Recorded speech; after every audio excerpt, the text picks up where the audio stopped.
Hello, welcome back. তো আজকে আমরা পড়ব ক্লাস 10 এর প্রথম যে চ্যাপ্টারটা রয়েছে অ্যাকচুয়াল বিশিষ্ট দ্বিঘাত সমীকরণ, তার কোষে দেখি 1.1 থেকে 4 আর 5 দাগের অঙ্কগুলো। আর এর আগের ভিডিওতে 1 থেকে 3 পর্যন্ত সমস্ত অঙ্কগুলো করা রয়েছে। যারা এখনো সেই ভিডিওটা দেখোনি তারা একবার প্লেলিস্টে গিয়ে দেখে নিতে পারো, বা আমি ডেসক্রিপশনে লিংক দিয়ে দেবো, সেখান থেকেও দেখে নিতে পারো। তো চলো 4-এর 1-এর অঙ্কটা শুরু করা যাক। দেখো 4-এর 1-এর অঙ্কে কি বলা রয়েছে, a minus 2 into x square plus 3x plus 5 equal to 0 সমীকরণটি এর কোন মানের জন্য দ্বিঘাত সমীকরণ হবে না।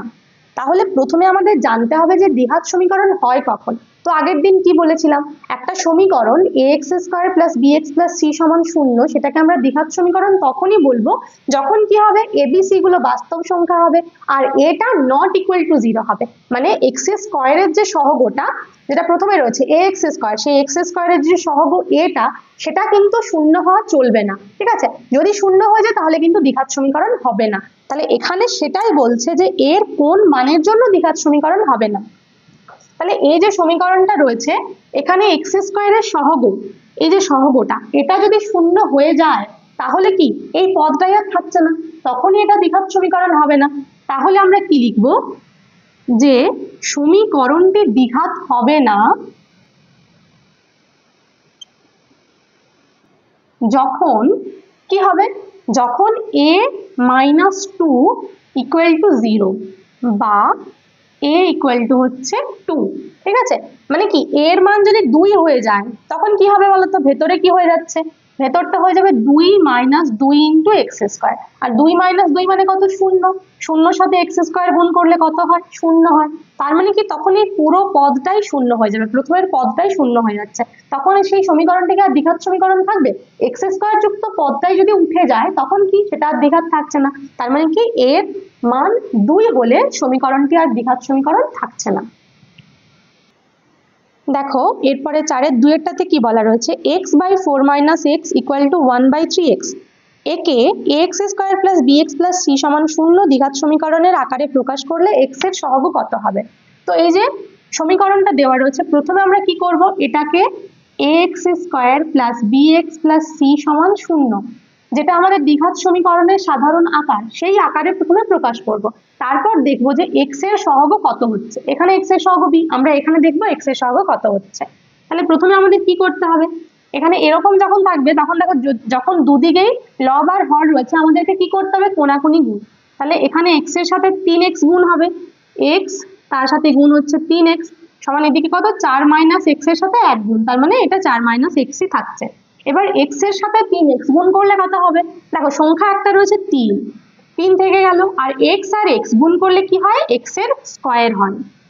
এই যে এখানে 1 এখানে 1, 1 আর 1 মিলে 2 হয়। আর এই 4 মাইনাস এক্সটা যদি বাঁ দিকে চলে আসে তাহলে কি হবে, দুজনেরই চিহ্ন পাল্টে যাবে, চিহ্ন ওদের যা রয়েছে সেগুলো চেঞ্জ হয়ে বাঁ দিকে আসবে। তাহলে দেখো এক্স এর চিহ্ন কি রয়েছে, এক্স এর চিহ্ন রয়েছে মাইনাস, তাহলে ও যখন বাঁ দিকে আসবে তখন কি হবে, প্লাস এক্স। 4 যেটা রয়েছে 4-এর চিহ্ন কিছু নেই, তার মানে প্লাস রয়েছে, যখন ও বাঁ দিকে আসবে তখন কি হয়ে যাবে, মাইনাস, মাইনাস 4 সমান হচ্ছে 0। তাহলে দেখো এবার আমরা যেটা পেয়েছি, এটাকে x square plus bx plus c এই আকারে প্রকাশ হয়ে গেছে। তাহলে কি এখানে লিখবে যে একে x square plus bx plus c সমান 0 সমীকরণের সাথে তুলনা করে পাই, সমীকরণের সাথে তুলনা করে পাই। দুটো সমীকরণ তুলনা করলে তবেই তো আমরা বলতে পারবো যে a সমান কত, b সমান কত, c সমান কত। কি পাচ্ছি দেখো, এই যে এখানে x স্কয়ারের পাশে 3 রয়েছে, এখানে x স্কয়ারের পাশে a রয়েছে, তার মানে a এর মান হচ্ছে 3। এবার আমাদের তো a এর মান চাইনি, আমাদের চাইছে x এর সহগ অর্থাৎ b এর মান। তাহলে b এর মান কত হচ্ছে, দেখো b সমান হচ্ছে, এখানে b রয়েছে, এখানে x এর আগে কিছু নেই, তার মানে 1 রয়েছে। তুলনা করে কি পাই, b সমান 1। ঠিক আছে, তাহলে এটাই হচ্ছে আমাদের অ্যান্সার। বা এখানে বলেছে x এর সহগ কত হবে, b সমান 1, অতএব লিখবে x এর সহগ হচ্ছে কত, x এর সহগ সমান হচ্ছে 1। ঠিক আছে, দেখো এরপরে 4-এর 3-এর অঙ্কটা কি রয়েছে, 3x square plus 7x plus 23 equal to x plus 4 into x plus 3 plus 2, এটাকে আমাদের এই যে সাধারণ আকার, এই আকারে প্রকাশ করতে হবে। তো প্রথমে কি করব, বাঁ দিকটা দেখো কোনো অসুবিধা নেই, এখানে কিছু গুণ করার নেই, যোগ বিয়োগ কিচ্ছু করার নেই, তাহলে বাঁ দিকটাতে যেরকম রয়েছে সেরকমই রেখে দিচ্ছি। 3x² প্লাস 7x প্লাস 23 সমান, ডান দিকে কিন্তু গুণ করতে হবে। এখানে দেখো প্রথমে x এর সাথে x গুণ করব, তারপর x এর সাথে 3 গুণ করব, তারপর আবার 4 এর সাথে x, 4 এর সাথে 3 গুণ করব, ঠিক আছে? তাহলে x এর সাথে x গুণ করলে কত হয়? x এর স্কয়ার। এবার x এর সাথে 3 গুণ করলে কত হয়? x আর 3, তার মানে হচ্ছে 3x। এবার 4 এর সাথে গুণ হবে, 4 এর সাথে x গুণ করলে হচ্ছে 4x, আর 4 এর সাথে 3 গুণ করলে হচ্ছে 4 3 12 প্লাস 2 রয়েছে, ঠিক আছে?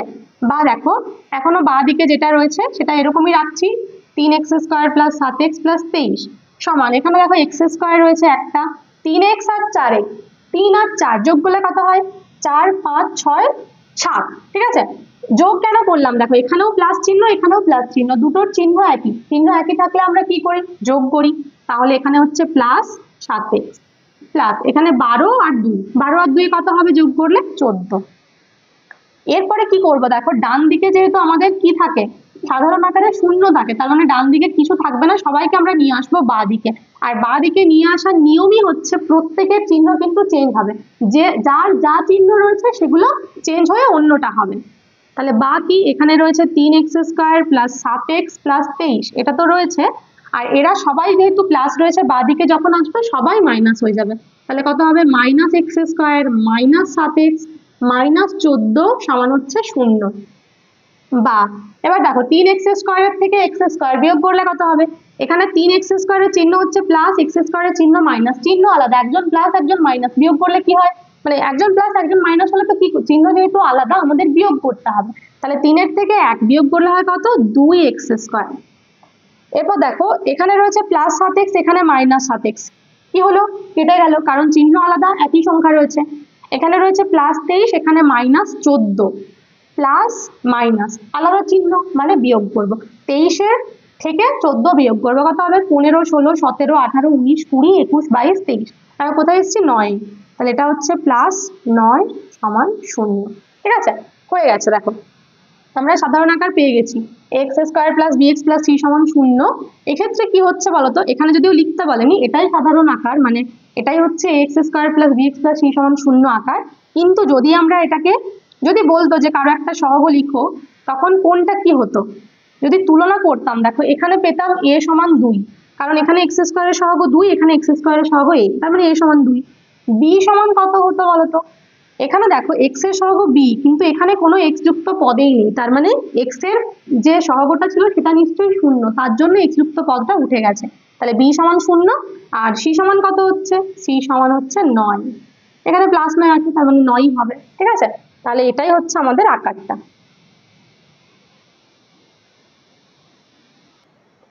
দেখো এরপরে 4 অঙ্কটাতে বলেছে x প্লাস 2 এর হোল কিউব সমান হচ্ছে x ইন্টু x² মাইনাস 1, সমীকরণটিকে ax² plus bx plus c সমান 0 দ্বিঘাত সমীকরণের আকারে প্রকাশ করি এবং x² x ও x টু দি পাওয়ার 0 এর সহগ লিখি। তো প্রথমে আমাদেরকে সাধারণ আকারে প্রকাশ করতে হবে। তো কি করব? এখানে দেখো একটা সূত্র রয়েছে, সেটা হচ্ছে a প্লাস b এর হোল কিউব। তো a প্লাস b এর হোল কিউবের কি সূত্র? সেটা হচ্ছে a cube plus 3a² b plus 3ab² plus b cube, ঠিক আছে? এটা হচ্ছে a প্লাস b এর হোল কিউবের সূত্র। তো আমরা এখানে পাচ্ছি কি, a সমান হচ্ছে x আর b সমান হচ্ছে 2, x আর 2 এর হোল কিউব। তাহলে এখানে সূত্র ভাঙলে কি পাবো? প্রথমে a কিউব মানে x কিউব প্লাস কত হয়? 3a² b মানে 3 ইন্টু a² মানে কত? x² ইন্টু b মানে হচ্ছে 2 প্লাস 3 ইন্টু a মানে x ইন্টু b² মানে 2a² প্লাস হয় b কিউব অর্থাৎ 2 এর কিউব সমান, এদিকে দেখো আবার গুণ করতে হবে যেহেতু ব্র্যাকেটের মধ্যে রয়েছে, x এর সাথে x² গুণ করলে কত হয়? এখানে 1 আর 2, 2 একে কত হয়? 3, তাহলে x এর ঘাত হয়ে গেল 3, x কিউব। আবার x এর সাথে -1 গুণ করলে কি হবে? -x, ঠিক আছে? বা এবার দেখো এখানে রয়েছে x কিউব, এখানটা গুণ করলে কত হচ্ছে? 3 2 এ হচ্ছে 6, প্লাস তো রয়েছে 3 2 এ হচ্ছে 6, আর এখানে x² প্লাস এখানে 3 আর 2 এর স্কয়ার মানে কত? 2 এর স্কয়ার হচ্ছে 4, তাহলে 4 আর 3 এ কত? 4 3 এ হচ্ছে 12x প্লাস 2 এর কিউব, 2 এর কিউব মানে কত? 2 এর কিউব মানে হচ্ছে 3টে 2 এর গুণ, 2 গুণ 2 গুণ 2, তাহলে 2 2 এ 4 2 এ কত হয়? 8, তাহলে এখানে হয়ে গেল 8 সমান রয়েছে কত, এক্স কিউব মাইনাস এক্স। এবার যখনই এরকম সমান চিহ্নের দুদিকেই কোনো সংখ্যামালা থাকে তখন আমাদের ডান দিকেরটা কি করতে হয়, বাঁ দিকে নিয়ে চলে আসতে হয়। তাহলে নিয়ে চলে আসি, এখানে বাঁ দিকে রয়েছে x cube plus 6x² plus 12x plus 8, আর এখান থেকে এক্স কিউব আর এক্স যদি বাঁ দিকে চলে আসে তাহলে কি হবে, যা চিহ্ন রয়েছে সেগুলো চেঞ্জ হয়ে যাবে। তাহলে এক্স কিউব রয়েছে প্লাস, এটা হয়ে গেল মাইনাস এক্স কিউব, আর এক্সটা মাইনাস রয়েছে সেটা হয়ে যাচ্ছে প্লাস এক্স সমান 0। এবার দেখো এখানে এক্স কিউব আর মাইনাস এক্স কিউব কেটে গেল, কারণ একটা প্লাস একটা মাইনাস, কি থাকছে পড়ে, এখানে রয়েছে 6x² থাকলো। এক্স যুক্ত পদ দেখো দুটো রয়েছে, একটা 12x রয়েছে, একটা এক্স রয়েছে, আর দুজনের চিহ্নই হচ্ছে প্লাস, একই চিহ্ন, তার মানে যোগ হবে, 12-র সাথে এক্স মানে 1 যোগ হবে, তাহলে যোগ করলে কত হচ্ছে প্লাস 13x প্লাস এখানে রয়েছে 8 সমান হচ্ছে 0। ঠিক আছে, এবার এখানে একটা জিনিস বলেছে, দেখো কার কার সহগ চাইছে, আমাদের চাইছে x² এর সহগ, ঠিক আছে, তারপরে চাইছে এক্স এর সহগ, আর একটা যেটা চাইছে সেটা হচ্ছে x⁻0 এর সহগ।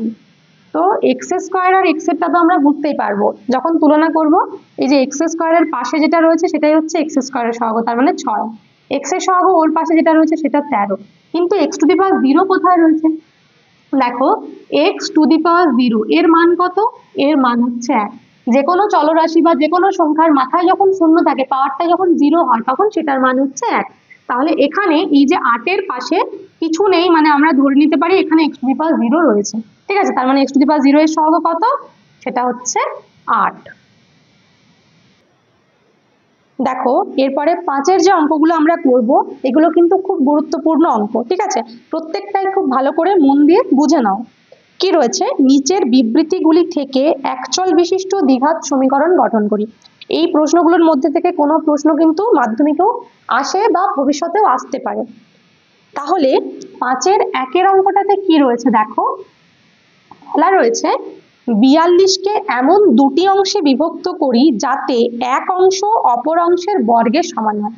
42 সেটাকে দুটো অংশে বিভক্ত করতে, মানে ধরো 42 মানে কত, 40 আর 2 এরকম দুটো অংশ, বা অর্ধেক অর্ধেক, 21 21 এরকম যে কোনো দুটো অংশে বিভক্ত করতে হবে, এমন ভাবে করতে হবে, এমন নয় যে 40 আর 2 নিলেই হবে, এমন দুটো অংশে করতে হবে যাতে একটার বর্গ অন্যটার সাথে সমান হয়। তাহলে সেটা কি করে হবে, দেখো যখনই এরকম সমীকরণ গঠন করতে বলবে, এখন আমাদের সময় চলে এসছে এক্স ধরার। তাহলে ধরি, যেহেতু দুটো অংশ বলেছে, ধরি একটি অংশ হচ্ছে এক্স, ঠিক আছে, একটি অংশ সমান এক্স, অতএব অপরটি কত হবে, কাকে আমরা দুটো অংশে ভাঙছি, 42, তাহলে একটা যদি এক্স হয় অন্যটা নিশ্চয়ই 42 মাইনাস এক্স হবে। ঠিক আছে, দুটো অংশ পেয়ে গেছি। এবার আমরা এখান থেকে লিখবো শর্তে বা শর্তানুসারে, তোমরা যেটা খুশি লিখতে পারো। শর্তে মানে কি, এই যে কথাটা দেওয়া রয়েছে দেখো, শর্তেটা আমরা লিখবো কোনখান থেকে, বলা রয়েছে 42কে এমন দুটি অংশে বিভক্ত করি, 42-এর কাজ তো হয়ে গেছে, এমন ভাবে বিভক্ত করি, তারপরে কি লেখা রয়েছে দেখো, যাতে এক অংশ মানে এই একটা অংশ সেটা অপর অংশের বর্গের সমান হয়। তোমরা যে কোনো একটা করতে পারো, যে কোনো একটার বর্গ সমান আরেকটা হবে। তো এই দুটোর মধ্যে কোনটার বর্গ করা সুবিধা হবে, যদি এটার হোল স্কয়ার করো তাহলে সেই হোল স্কয়ারকে কিন্তু ভাঙতে হবে, তাহলে বড় হয়ে যাচ্ছে, তাহলে আমরা এর বর্গ সমান এটা ধরে নিই। তাহলে শর্তে লিখবো x² সমান হচ্ছে 42 মাইনাস এক্স। দেখো একটি অংশ হচ্ছে অপর অংশের বর্গের সমান, এইটা হচ্ছে একটা অংশ, সেটা অন্যটার বর্গের সাথে সমান হয়েছে। ঠিক আছে, এরপর আমরা কি করব, সবাইকে বাঁদিকে নিয়ে আসবো। তাহলে কি হচ্ছে x², এরা যদি বাঁদিকে চলে আসে তাহলে প্রথমে x² এর পরে আমরা কিন্তু চেষ্টা করবো সবসময় x কে লেখার, তারপরে শেষে সংখ্যা, কারণ তবেই তো এই আকারে আসবে। ax² plus bx plus c সমান 0। এখানে দেখো প্রথমে থাকে x², তারপরে থাকে x, তারপরে থাকে সংখ্যা, তো আমরাও চেষ্টা করবো সেরকম ভাবেই লেখার। তাহলে এই যে xটা এ যদি বাঁ দিকে চলে আসে তাহলে কি হবে, তাহলে হবে প্লাস এক্স। এরপর রয়েছে 42 যদি ডান দিক থেকে বাঁ দিকে চলে আসে তাহলে কি হবে, হবে মাইনাস 42 সমান 0। ঠিক আছে, এরপরে কিন্তু এটার কিছু দরকার নেই করার, এখানে বলেছে একচল বিশিষ্ট দ্বিঘাত সমীকরণ গঠন করি। তাহলে কি লিখবে, এটি একটি একচল বিশিষ্ট দ্বিঘাত সমীকরণ। আবার অনেক সময় এখান থেকে আমাদের সমাধান করতে হয়, অর্থাৎ এক্স এর মান বার করতে হয়, সেগুলো আমরা পরের অঙ্কে শিখব।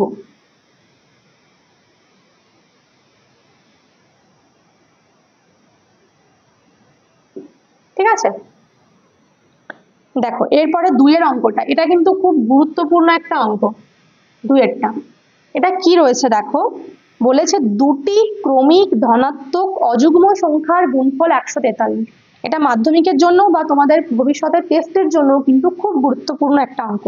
তাহলে কি কি কথাগুলো বলা রয়েছে দেখো, অনেক কিছু রয়েছে। দুটি ক্রমিক, তার সাথে ধনাত্মক, তার সাথে অযুগ্ম। তার মানে কি, প্রথমে আমরা দেখবো ক্রমিক সংখ্যা কোনগুলো। দেখো এই যে সংখ্যাগুলো আমরা জানি 1 2 3 4 5 6, এরা সবাই হচ্ছে ক্রমিক সংখ্যা। যখন একটা সংখ্যার পরে কোনো গ্যাপ থাকে না, পরপর চলতে থাকে, তখন সেই সংখ্যাগুলোকে আমরা ক্রমিক বলি। ঠিক আছে, ক্রমিক হলো। তার সাথে বলা রয়েছে ধনাত্মক। ধনাত্মক মানে কি, শূন্যের বাঁ দিকে যে সংখ্যাগুলো থাকে, অর্থাৎ মাইনাস, যদি অ্যান্সারে মাইনাস আসে তখন সেটা আমাদেরকে বাদ দিতে হবে, তার জন্য ধনাত্মক কথাটা বলে দিয়েছে। শূন্যের ডান দিকের যে সংখ্যাগুলো রয়েছে 1 2 3 4, এরা সমস্ত ধনাত্মক সংখ্যা। তার সাথে বলা রয়েছে অযুগ্ম। তার মানে কি, যে সংখ্যাগুলো যুগ্ম সেগুলো কিন্তু বাদ চলে গেল। তার মানে 1 3 5 7 এরকম যে সংখ্যাগুলো, এরা হচ্ছে অযুগ্ম। ঠিক আছে, এবার ক্রমিক অযুগ্ম মানে কি, ক্রমিক ধনাত্মক অযুগ্ম। তার মানে কিন্তু এখানে 1 এর পরের সংখ্যাটা হবে 3, তারপরেরটা হবে 5, তারপরেরটা হবে 7। এখানে কিন্তু গ্যাপ থাকবে। ঠিক আছে, তাতে কোনো অসুবিধা নেই, কারণ ক্রমিক অযুগ্ম বলেছে। অযুগ্ম হলে তো 1 এর পরে আমরা 2 লিখতে পারবো না, 2টা অযুগ্ম নয়। ঠিক আছে, তাহলে প্রথম যে সংখ্যাটা, তার সাথে দেখো 2 যোগ করে আমরা পরেরটা পাচ্ছি, তারপরেরটার সাথে আবার 2 যোগ করে পরেরটা পাচ্ছি, এরকম 2 যোগ করে করে হচ্ছে। তার মানে দেখো, যে দুটো সংখ্যা বলেছে তার মধ্যে যদি আমরা একটি ধরি একটি সংখ্যা x, ঠিক আছে, একটি সংখ্যা যদি x ধরি, অতএব অপরটি কত হবে বলো তো? x এর ঠিক পরের অযুগ্ম সংখ্যা কে হবে? x এর সাথে কত যোগ করব? x যদি প্রথম অযুগ্ম সংখ্যা হয়, তারপরের অযুগ্ম সংখ্যাটা হবে কত? x + 2। ঠিক আছে, তাহলে অপরটি হবে কত? x + 2। যদি অযুগ্মটা না বলতো তাহলে ক্রমিক সংখ্যা সবসময় হয় x হলে তারপরটা x + 1, তারপরে x + 2 এরকম হতে থাকে। কিন্তু যখন অযুগ্ম বলে দেবে, তখন আমাদেরকে কিন্তু প্রথম যেটা ধরবো তার সাথে পরেরটা করার জন্য 2 যোগ করতে হবে, যেহেতু অযুগ্ম। ঠিক আছে, এবার শর্তে কি লিখবো বলতো? শর্তে বা শর্তানুসারে এখানে কি বলা ছিল, দুটি ক্রমিক ধনাত্মক অযুগ্ম সংখ্যার গুণফল 143। তার মানে এই যে সংখ্যা দুটো, এদের গুণফল হচ্ছে 143। তার মানে x × x + 2 সমান হচ্ছে 143। বা এবার আমরা গুণ করে দেবো, এখানটা x এর সাথে x গুণ করলে হচ্ছে x², x এর সাথে 2 গুণ করলে হচ্ছে +2x, আর 143 বাঁ দিক থেকে, মানে ডান দিক থেকে বাঁ দিকে চলে আসবে, সমান হচ্ছে 0। ঠিক আছে, এটাই হচ্ছে অ্যান্সার। এরপর আর কিছু করার দরকার নেই, এটাই হচ্ছে আমাদের যেটা দ্বিঘাত সমীকরণ সেটা। দেখো এরপরে 3 এর অঙ্কটাতে বলেছে কি, দুটি ক্রমিক সংখ্যার বর্গের সমষ্টি 313। এখানে কিন্তু ক্রমিক সংখ্যা বলেছে, এখানে ক্রমিকের সাথে অযুগ্ম কথাটা কিন্তু দেওয়া নেই বা যুগ্ম দেওয়া নেই। তাহলে ক্রমিক সংখ্যা মানে কি, একটা সংখ্যার পরেরটা ঠিক কি করে পাবো আমরা? তার সাথে 1 যোগ করে, তারপরটা আবার তার সাথে 1 যোগ করে, এরকম 1 যোগ করে করে আমরা ক্রমিক সংখ্যা পাই। তাহলে আমরা প্রথমে ধরে নেব কি, আগেরটার মতনই হবে, যে ধরি একটি সংখ্যা x। ঠিক আছে, একটি সংখ্যা হলো x, অতএব অপরটি কত হবে? অপর সংখ্যাটি কত হবে? এখানে যেহেতু ক্রমিক সংখ্যা, মানে এই প্রথম একটা যত হবে তার সাথে আমরা কি করব? 1 যোগ করবো। এখানে কিন্তু 2 যোগ হবে না, যেহেতু অযুগ্ম যুগ্ম কিছু বলা নেই। অযুগ্ম বা যুগ্ম বললে প্রথমের সাথে পরেরটা 2 যোগ করে পাই আমরা। ঠিক আছে, তাহলে অপরটি x + 1 হলো। এবার শর্তে কি পাবো? দেখো শর্তে কি বলা রয়েছে, বলেছে দুটি ক্রমিক সংখ্যার বর্গের সমষ্টি। বর্গের সমষ্টি মানে কি, দেখো একটা হয় সমষ্টির বর্গ, একটা হয় বর্গের সমষ্টি। এই জায়গাটা কিন্তু অনেক সময় গুলিয়ে যায় আমাদের, তো এটা মাথায় রাখতে হবে। কি মনে করো, একটা সংখ্যা হচ্ছে 2 আর একটা হচ্ছে 3। তো যখন বলা থাকে বর্গের সমষ্টি, মানে আগে কোন কথাটা আছে, বর্গ না সমষ্টি? আগে রয়েছে বর্গ, তারপরে সমষ্টি। তখন আমরা কি করি, এরও বর্গ করি, এরও বর্গ করি, তারপরে যোগ করি, এটা হচ্ছে বর্গের সমষ্টি। আর যদি এদের সমষ্টির বর্গ বলে, তখন কোন কথাটা আগে রয়েছে? সমষ্টি। মানে আগে আমরা কি করব, 2 আর 3 এর সমষ্টি অর্থাৎ যোগ করব, তারপরে এটা বর্গ করব। ঠিক আছে, বুঝতে পারলে? সমষ্টির বর্গ। তাহলে এখানে কি রয়েছে, এখানে রয়েছে বর্গের সমষ্টি, মানে আগে বর্গ রয়েছে। তাহলে আমরা প্রথমে কি করব, x এরও বর্গ করব আর x + 1 এরও বর্গ করব, মানে হোল স্কয়ার, তারপরে সমষ্টি করব, মানে যোগ করব। সমান দেওয়া রয়েছে কত? 313। তাহলে এটা সমান হচ্ছে 313। দেখো বা এবার এখানে হোল স্কয়ার ভাঙতে হবে, এখানে হচ্ছে এক্স স্কয়ার প্লাস, এটা কোন সূত্রের আকারে পড়েছে, এটা হচ্ছে এ প্লাস বি এর হোল স্কয়ারের সূত্র, সেটা কি A square plus 2ab plus B square. দেখো তাহলে এখানে এ মানে হচ্ছে এক্স আর বি মানে হচ্ছে 1, তাহলে প্রথমে এ স্কয়ার মানে হচ্ছে এক্স স্কয়ার প্লাস 2ab মানে 2 ইন্টু এক্স ইন্টু 1, তাহলে 2x আর 1 গুণ করলে কত হয় 2x হয়, প্লাস বি স্কয়ার মানে 1 এর স্কয়ার অর্থাৎ 1 সমান হচ্ছে কত 313। বা এবার দেখো এখানে এক্স স্কয়ারের সাথে এক্স স্কয়ার যোগ করলে কত হবে, দুটো এক্স স্কয়ার যোগ করলে হচ্ছে 2x স্কয়ার, প্লাস এখানে রয়েছে 2x প্লাস রয়েছে 1, আর কি করতে হবে সংখ্যা যেহেতু ডান দিকে রয়েছে বাঁ দিকে নিয়ে আসবো, তাহলে মাইনাস কত 313 সমান হচ্ছে 0। বা এবার এখানে রয়েছে 2x স্কয়ার প্লাস রয়েছে 2x, এখানে দুটো সংখ্যা রয়েছে, তাহলে দুটো সংখ্যাকে আমাদেরকে তো একটা সংখ্যা করতে হবে যোগ বা বিয়োগ করে, তাহলে কি করব দেখে কি মনে হচ্ছে যে যোগ করব না বিয়োগ করব, তার জন্য কি দেখতে হয় বললাম চিহ্ন, এর চিহ্ন প্লাস এর চিহ্ন মাইনাস, চিহ্ন আলাদা, আলাদা চিহ্ন মানে বিয়োগ, তাহলে 313 থেকে বিয়োগ করব কাকে 1 কে, বিয়োগ করলে কত হবে 313 থেকে 1 কমে গেলে হবে 312, ঠিক আছে 312 তো করলাম, এবার চিহ্ন কি হবে, দুজনের মধ্যে যে বড় তার চিহ্ন, কে বড় 313 বড়, তাহলে চিহ্ন হলো মাইনাস সমান হচ্ছে 0। দেখো এখানে আমরা ছেড়ে দিতে পারি, কিন্তু যে কোনো সমীকরণে যখন দেখবে যে সমীকরণটার থেকে তোমরা কোনো সংখ্যা কমন নিতে পারবে, মানে কোনো একটা সংখ্যাতে যদি মানে এই তিনজনকেই ভাগ করলে মিলে যায় এমন কোনো সংখ্যা, সেটাকে আমরা কমন নিতে পারি, কমন নিলে কি হয় আমাদের সমীকরণটা একটু ছোট হয়ে যায়, সেখান থেকে পরে যখন আমরা সমাধান করব সেটা আমাদের খুব সুবিধা হয়।